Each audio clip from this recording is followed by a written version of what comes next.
Daf Yomi, Tractate Zevachim, page 10. Daf Yud, Amud Aleph, Hashochet es habehema menas lizroik, top of the page. Hashochet es habehema al menas lizroik dama la'avoid zare v'laktir chelba la'avoid zare.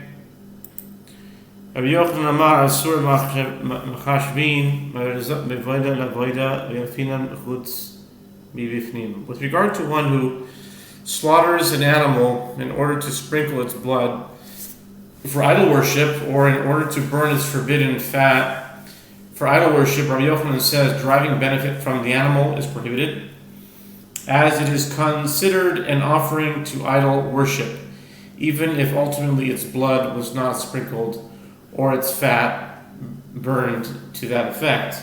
This is because one can have intention for one rite to affect another rite, idolatrous intent, while slaughtering the animal renders it forbidden, even if the intention pertains not to the slaughter itself, but to the sprinkling of the blood or the burning of the forbidden fat. And this halakha is derived from the halachot of Pigul, as we derive the halachot of idol worship, which are applicable even outside the temple, from halachot concerning intent that apply inside the temple. Reish Lakish Amar Muteres Ein Mechashvin Me'avodah Zareh V'lo Yalfinan Chutz Mipnim. Reish Lakish says deriving benefit from the animal is permitted. One cannot have intention for one rite to affect another rite, and we do not derive halachot applicable outside the temple from halachot that apply inside the temple.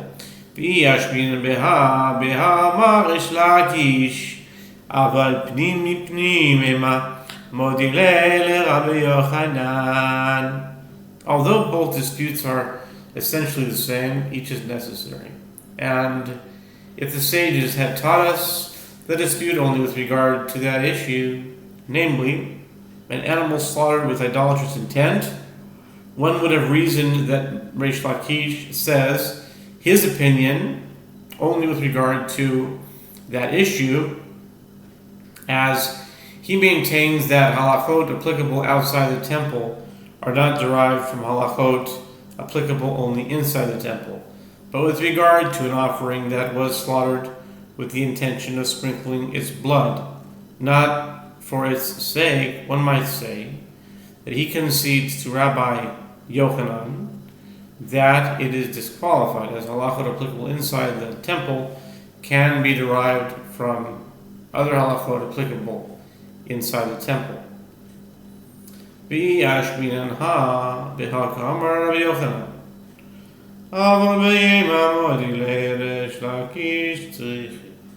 And if the sages had taught us the dispute only with regard to this issue, namely, an offering that was slaughtered with the intention of sprinkling his blood, not for its sake, one might claim that Rabbi Yochanan says his opinion only with regard to this issue, which concerns halachot applicable inside the temple. But with regard to that issue, an animal that was slaughtered with idolatrous intent, one would say that he concedes to the opinion of Reish Lakish that halachot applicable outside the temple are not derived from halachot applicable only inside the temple. Therefore, both statements are necessary. Kiat Ravdimi Amar Meitiv Rabbi Yirmiyah L'Sayoel Rabbi Yochanan Rabbi Ila L'Sayoel Reish Lakish. When Rav Dimi came from Eretz Yisrael, he said, Rabbi Yirmiyah responds to this dispute by listing evidence to support the opinion of Rabbi Yochanan, and Rabbi Ila lists evidence to support the opinion of Reish Lakish. Rabbi Yirmiyah l'sir Rabbi Yochanan, Uma b'makom she'im amar hareni shachit chutz lezmano, shehu kasher shachito al menas lizrok damo chutz lezmano pasul b'makom she'im אמר הריני שוחט שלא לשמו פסול. שחטו על מנס לזרוק דמו שלא לשמו אינו דין שיהיה פסול. Rav Dimi elaborated, Rav Yirmiyah elicits evidence to support the opinion of Rabbi Yochanan by an a fortiori inference, just as in the case of improper intent with regard to the offering's time, where if the one slaughtering the offering said, I am hereby slaughtering it beyond its designated time, it is fit, and nevertheless, if he slaughtered it in order to sprinkle its blood beyond its designated time, it is unfit. So too, in the case of deviation from the type of offering, where even if he said, I am hereby slaughtering it not for its sake, it is unfit, isn't it logical that if he slaughtered it in order to sprinkle its blood not for its sake, it should be unfit?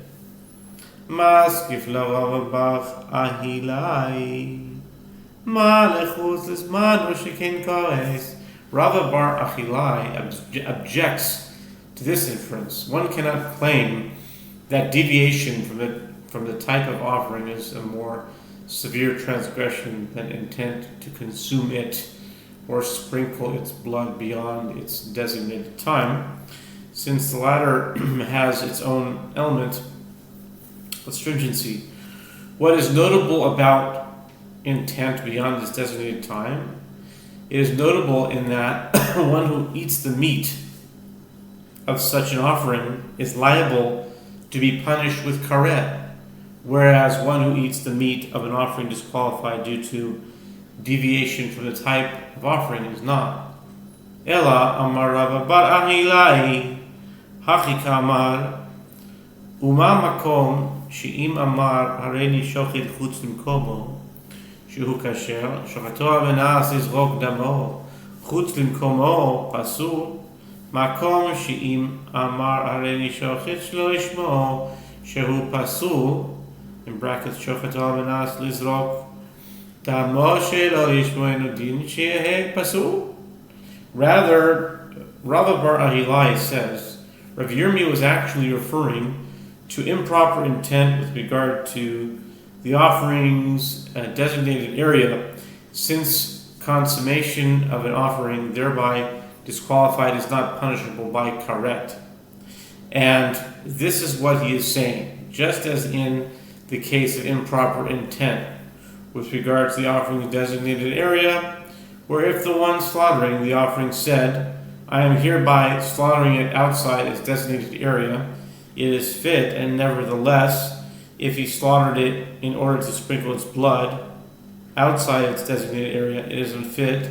So too, in the case of deviation from the type of offering, where even if he said, I am hereby slaughtering it not for its sake, it is unfit.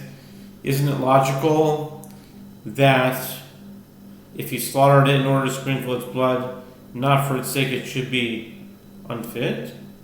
Maskif lo Rashi מה לחוץ למקום שכן נוהג בכל הזבחים תאמר ושלא לשמוע שאינו נוהג אלא בפסח וחטאת. Rav Ashi objects to this inference. What is notable about intent to sprinkle the blood outside its designated area? It is notable in that the disqualification applies to all slaughtered offerings. Can you say that the same halachot govern the disqualification of an offering sacrificed not for its sake, which applies only to a paschal offering and a sin offering? Ela amar Rashi achikama ma makom amar hareini shochet l'shem plonim shu kasher לזרוק דמו שלא לשמו לשם פלוני פסול. מקום שאם אמר הריני שוחט שלא לשמן שהוא פסול, שכתוב בנס לזרוק דמן שלא לשמן אלא אינו דין שיהיה פסול. Rather, Rav Ashi says this is what Rabbi Yirmiyah is saying, just as in the case of deviation with regard to the owner, where if the one slaughtering the offering said, I am hereby slaughtering it for the sake of so-and-so, it is fit, and nevertheless if he slaughtered it in order to sprinkle its blood for for the sake of so and so, it is unfit. So too, in the case of deviation from the type of offering, where even if he said, I'm hereby slaughtering it not for its sake, it is unfit. Isn't it logical that if he slaughtered it in order to sprinkle blood not for its sake, it should be unfit? The opinion of Rabbi Yochanan is supported by its logical line of reasoning. Rabbi Ila, Rabbi Lakish, Rabbi Ila, Rabbi Ila, Rabbi Ila, Rabbi Ila, Rabbi Ila, Rabbi Ila, Rabbi Ila, Rabbi Ila, Rabbi Ila, Rabbi Ila. That's it. Lo Torah v'zrika. V'teis b'chol min b'nai mishchit v'kabala. L'mayil chazak v'tavachman l'baldein machshivin l'layda. Rabbi Ila elicits evidence to support the opinion of Reish Lakish that performance of one rite with improper intent with regard to another rite is of no consequence. The Torah should not have stated the requirement of sacrificing an offering for its own sake with regard to sprinkling of the blood, and rather should have let one derive it by an aforetory inference from the common element of the two other rites, from slaughter and collection of the blood. If so, for what halakha does the merciful one write this redundant requirement? It is in order to say that one cannot have intention from one rite to affect another rite. Rapapa objects to this derivation, but perhaps the requirement is written to teach the opposite, that one can have intention from one rite to affect another rite. A redundant requirement should expand, not reduce the scope of actions that can disqualify the offering. The Gemara answers, if that were so, let the first remain silent with regard to sprinkling of the blood for the sake of the offering, and one could derive that one can have intention from one rite to affect another rite from Rav Ashi's aforementioned aforetory inference. The verse must be meant to counteract that inference and teach that one cannot have intention from one rite to affect another rite. And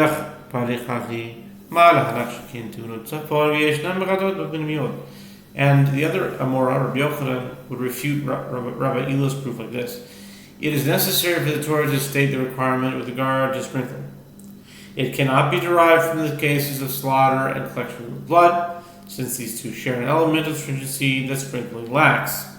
What is notable about these? They are notable in that in offerings of the most sacred order, they must be performed in the north of the temple courtyard, and furthermore, they are performed in the sacrifice of the inner sin offerings as well as external sin offerings, unlike the sprinkling of the blood on the external altar. And the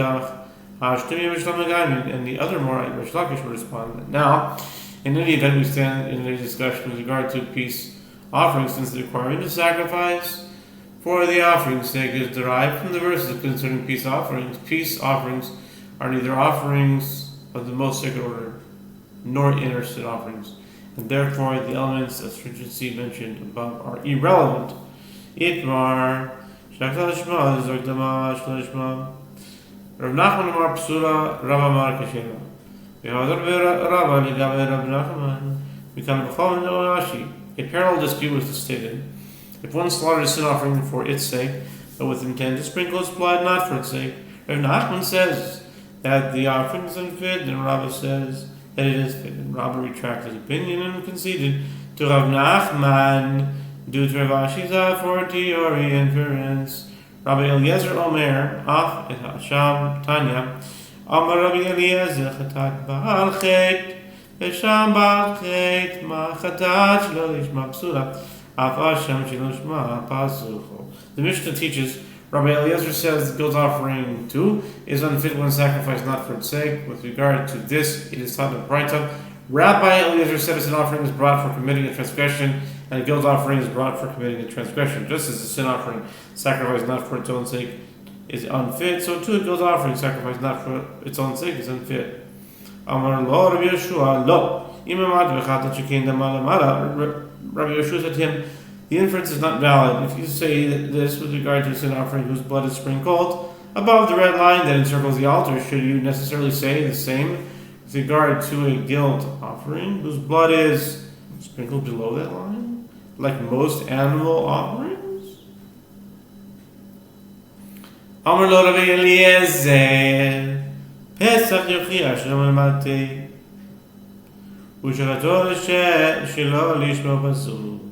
Rabbi Eliezer said to him, a paschal offering can prove the point, as its blood is sprinkled below the red line, and nevertheless, if one slaughtered it, not for its sake, it is unfit.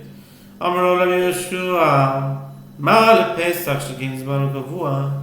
Rabbi Yehoshua said to him, a paschal offering cannot serve as the source either, since it possesses a unique element of stringency.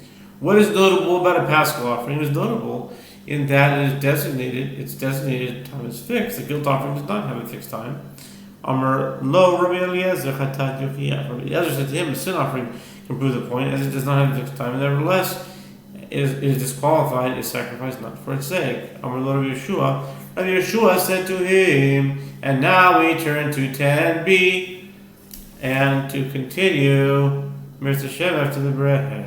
10b of Zevachim. Zevachim 10b, top of the page. With the words Chozrani Chalila, I return to my previous claim that a sin offering is unique since its blood is sprinkled above the red line. The discussion is going around Chalila in circles. Khalil. Okay. Chazar Rabbi Eliezer v'dano din acher chatas nemar ba hi b'shchita hi lishma kshera shelo lishma psula u'pesach nemar bo hu b'zbicha hu lishmo kasher shelo lishmo pasul. Rabbi Eliezer then presented a different logical inference. With regard to a sin offering, the word it is stated concerning slaughter in the verse, and slaughter it in the place where they kill the burnt offering before the Lord. It is a sin offering. Leviticus 4:24. The word it teaches that if it is sacrificed for its sake, it is fit. If it is sacrificed not for its sake, it is unfit. And similarly, with regard to a paschal offering, the word it is stated concerning slaughter, zvicha, in the verse. It is the sacrifice, zevach, of the Lord's Passover, Exodus 12:27. Here, the word it teaches that if it is sacrificed for its sake, it is fit. If it is sacrificed not for its sake, it is unfit. Af asham Ne'emar bo hu lishmo kasher shelo lishmo pasul. And the word it is stated with regard to a guilt offering as well. In the verse, it is a guilt offering. Leviticus 7:5. Here too say that the word it teaches that if it is sacrificed for its sake, it is fit. If it is sacrificed not for its sake, it is unfit. Amar lo Rabbi Yehoshua chatat ne'emar ba hi b'shchita hi lishma keshera shelo lishma pasul.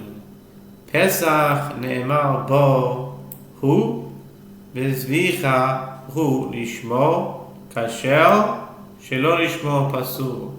Aval hasham lo ne'emar bo hu אלא עד אחר כך תרס אמורין, והוא עצמו שלא הוקטרו אמורין כשר. Rabbi Yehoshua said to him with regard to a sin offering, the word it is stated concerning slaughter, teaching that if it is sacrificed for its sake, it is fit, but if it is sacrificed not for its sake, it is unfit. With regard to paschal offering too, the word it is stated concerning slaughter, likewise teaching that if it is sacrificed for its sake, it is fit, but if it is sacrificed not for its sake, it is unfit. But with regard to a guilt offering, the word it is stated only after the burning of the sacrificial portions, and since the offering itself is fit, even if the sacrificial portions were not burned at all, it is certainly fit if they were burned, not for the sake of a guilt offering.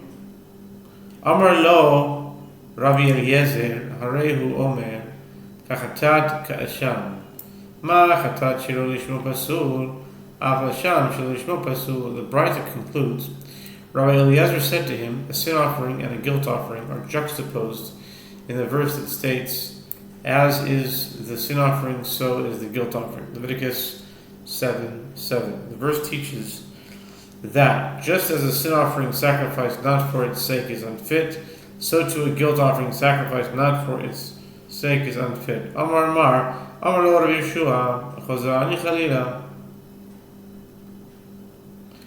Ulemid Hedar Dina, Belete B'Ma'atzad. The Gemara discusses the Brita. The master said, Rabbi Yehoshua said to him, I return to my previous claim that a sin offering is unique since its blood is sprinkled above the red line. The discussion is going around in circles. I'll say. The Gemara asks, yeah, it feels like it. Discussion is going around in circles. It says it here, I didn't make it up. The Gemara asks, and let the derivation revert to its starting point, and let Rabbi Eliezer derive the point by analogy from the common element of the two sources, a sin offering and a paschal offering. Together, they can prove that a guilt offering sacrificed not for its sake is also unfit, since they share an element of stringency that the latter lacks. The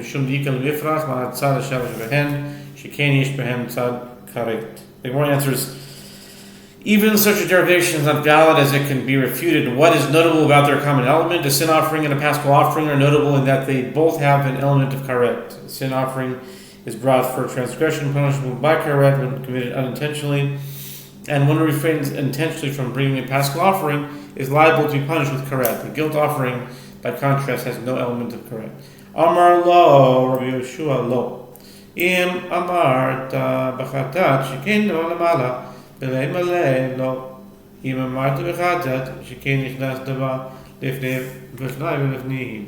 Brita states, Rabbi Yehoshua said to him, your comparison of a guilt offering to a sin offering is not valid. If you say Allah with regard to a sin offering whose blood is sprinkled above the red line, should you necessarily say the same with regard to a guilt offering whose blood is sprinkled below that line? The Gemara challenges, and let Rabbi Yehoshua say to him, another refutation, your comparison is not valid, as if you say the halacha with regard to a sin offering whose blood enters the innermost sanctum, meaning the Holy of Holies on Yom Kippur, must the same be said for a guilt offering whose blood never enters the innermost sanctum? The Gemara answers, we are stating in comparison of a guilt offering to a sin offering specific with regard to the external sin offerings whose blood does not enter the innermost sanctum. The Gemara counters, if so, Yehoshua could have refuted the comparison by pointing out another difference between the sin offering and the guilt offering, as if the blood of an external sin offering enters the innermost sanctum, it is disqualified. This is not so in the case of the blood of a guilt offering. The Gemara answers, Rabbi Eliezer holds that a guilt offering whose blood enters the innermost sanctum is also disqualified. The Gemara counters, Rabbi Yehoshua could have pointed out another distinction, as a sin offering atones for transgressions for which one is liable to receive karet if he committed them intentionally. The Gemara answers, Rabbi Eliezer derives the halacha specifically from a sin offering brought for hearing the voice, meaning for falsely taking an oath that one is unable to testify in another's case. This transgression is not punishable by karet.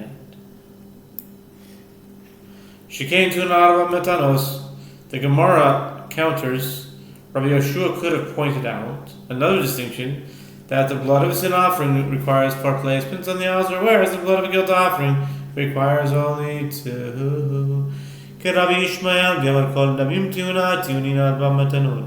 Gemara answers, perhaps Rabbi Eliezer holds in accordance with the opinion of Rabbi Ishmael, who says the blood of almost all offerings requires 4 placements. The Gemara counters, Rabbi Yehoshua could have pointed out another distinction, that a sin offering's blood requires placement on all 4 corners of the altar, whereas The blood of a guilt offering, even according to Rabbi Yishmael, is sprinkled on only 2 corners. The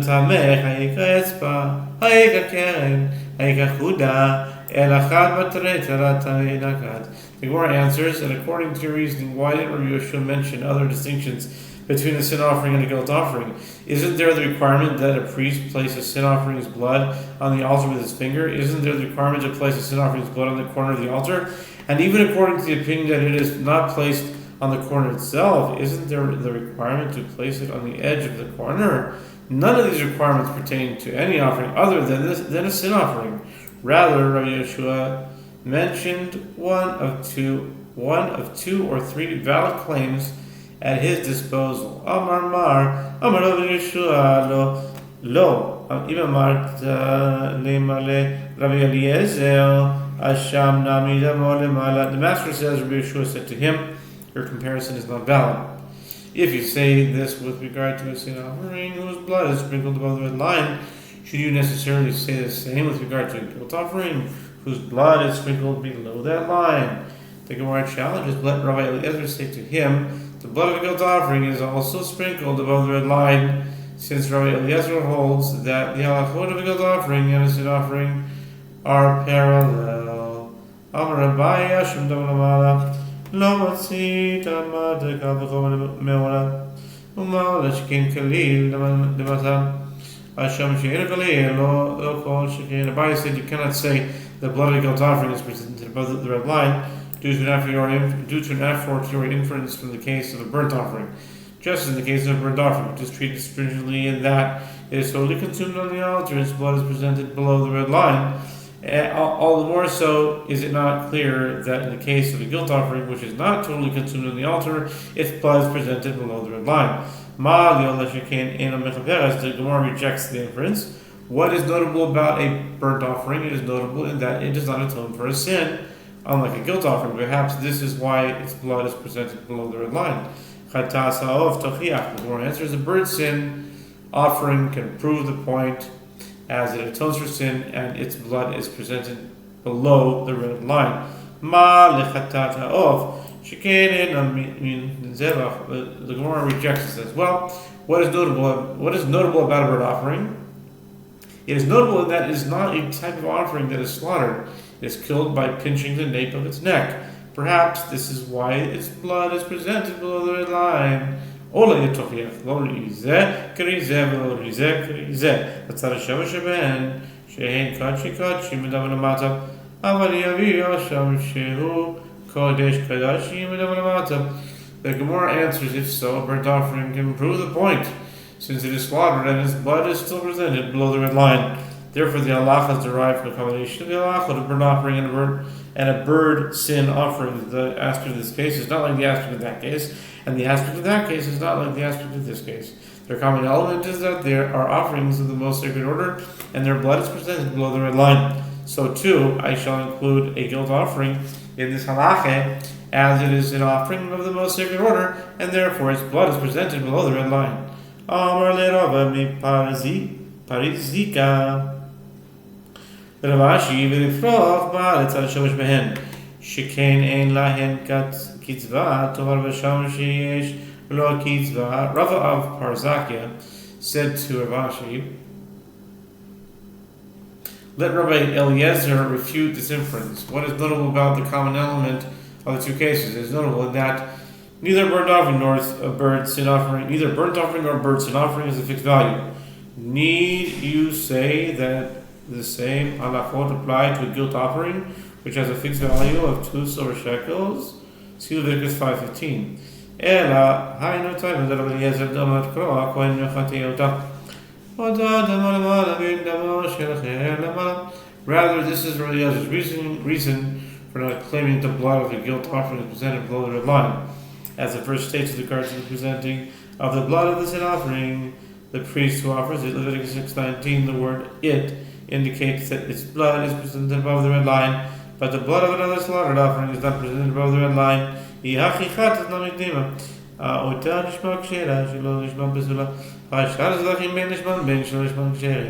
Gemara asks, if so, Rabbi Eliezer accepts The word "it" indicates exclusivity. Let him also say at the verse "and slaughter it for a sin offering." Leviticus 4:33 teaches that only sin offering is fit if slaughtered for its sake, and unfit if slaughtered not for its sake. Consequently, other slaughtered offerings, whether slaughtered for their sake or not for their sake, are fit. Why then did Rabbi Eliezer deem a guilt offering unfit if slaughtered not for its sake?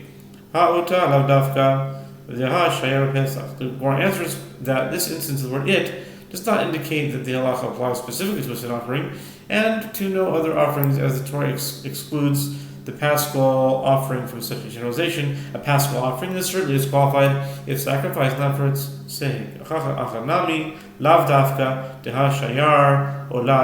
Gemara counters here. If so, here too, with regard to the presenting of the blood above the red line, one must say the word "it" does not indicate this halacha. It's lav dafka. It does not indicate this halacha applies specifically to a sin offering and no other offering, and to no other offering, just as the Torah excludes a burnt offering from such a generalization. The blood of a bird burnt offering is presented above the red line. The Gemara answers, with regard to offerings that require slaughter, in any event, the Torah excluded nothing from the generalization. The bird offerings are irrelevant as they are killed by the pinching of the nape. And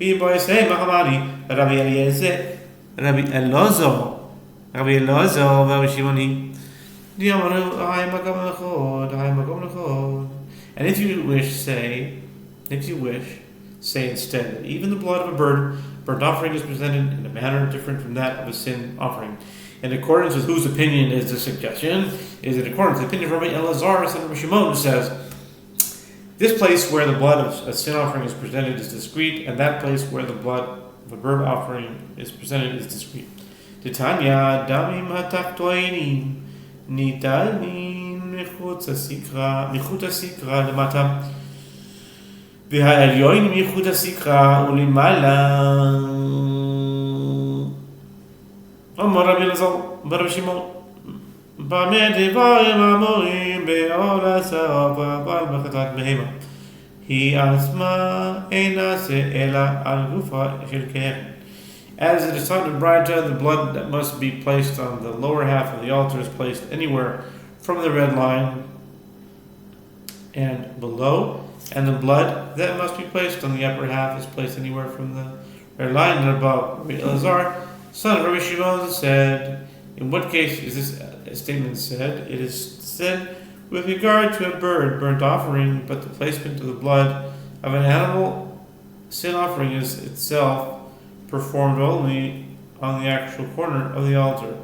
Tanan Hasam Shaya Rabbi Kiva Omer Kol Damim Shenichnesu Lehecha Lechaper Besulim Yechachamim Oimrim Chatas Bilvad Rabbi Eliezer Omer Afa Hashem Shenema Aratat Kehasham. We learned in a Mishnah elsewhere, anyone B, as Rabbi Akiva would say, any blood that should have been sprinkled on the external altar but instead entered to atone in the sanctuary is unfit. And the rabbis say that is the halacha only with regard to the blood of a sin offering. Rabbi Eliezer says the halachic status of a guilt offering is also like that of a sin offering, as it is stated, as is the sin offering, so is the guilt offering, Leviticus 7:7. The Gemara asks, granted, the opinion of Rabbi Eliezer is understandable, as he states the reason for his opinion. But what is the reason for the opinion of the rabbis?